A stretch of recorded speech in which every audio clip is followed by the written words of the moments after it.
પ્રણામ. સુવિચારોની સંજીવની, પ્રેરણાદાયી સુવિચારો, સંક્ષેપ અને સંકલન શ્રી નવીનભાઈ શાહ. તો આજે આપણે ફરીથી ચિંતન કરવાના છીએ. ચિંતન ચંદરવો પાર્ટ 2.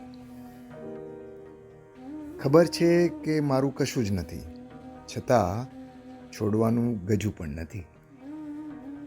તમે જે વિચારો છો એ બધું માની ન લેશો.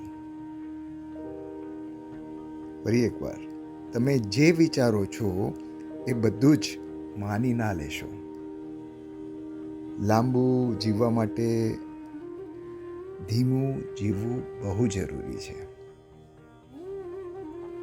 બજારમાં નવી મગફળી આવવાથી બદામનો ભાવ ઘટતો નથી. દુખતી નસ પકડનારા બધા જ વૈદ્ય નથી હોતા.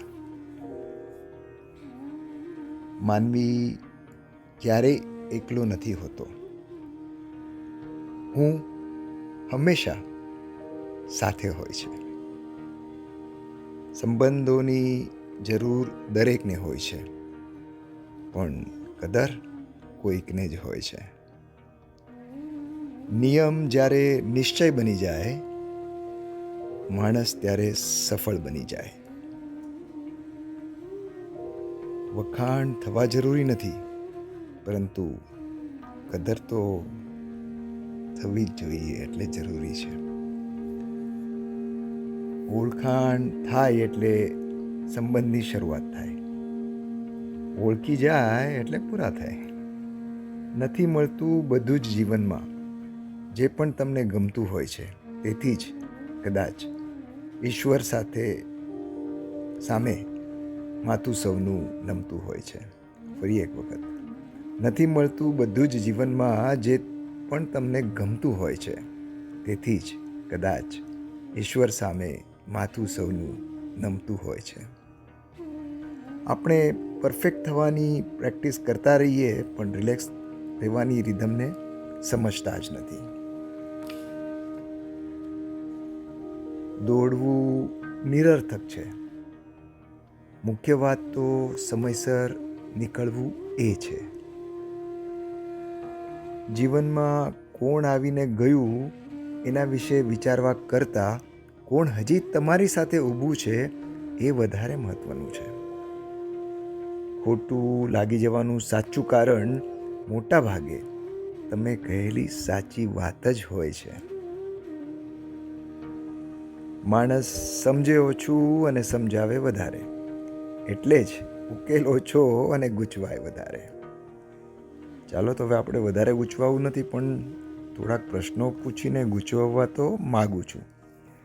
તો આજે ગુરુદેવના વો પુસ્તકમાંથી પ્રશ્નો હું તમને પૂછવાની શરૂઆત કરું છું. રેડી થઈ જજો.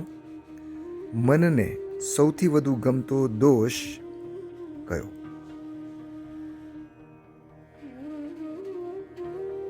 જીવ પ્રત્યેનો દ્વેષ એટલે જીવદ્વેષ. ઇનકાર ભાવ દુઃખ વચ્ચેનો સંબંધ. ઇનકારનો ભાવ અને દુઃખ એ વચ્ચેનો સંબંધ.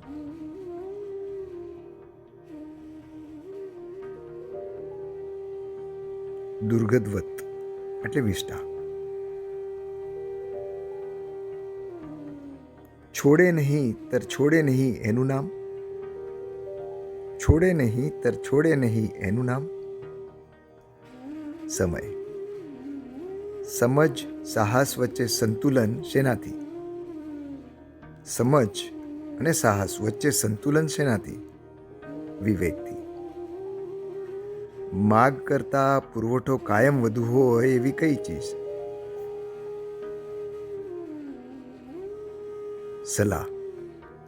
તો બસ વિવેકથી કોઈ જીવ દ્વેષ ના રાખીએ, સદવિચારોને સાથે રાખીએ અને ક્ષમાદાન આપતા રહીએ. એ જ મંગલ કામના સાથે નાસિકથી અમિતના જય જિનેન્દ્ર.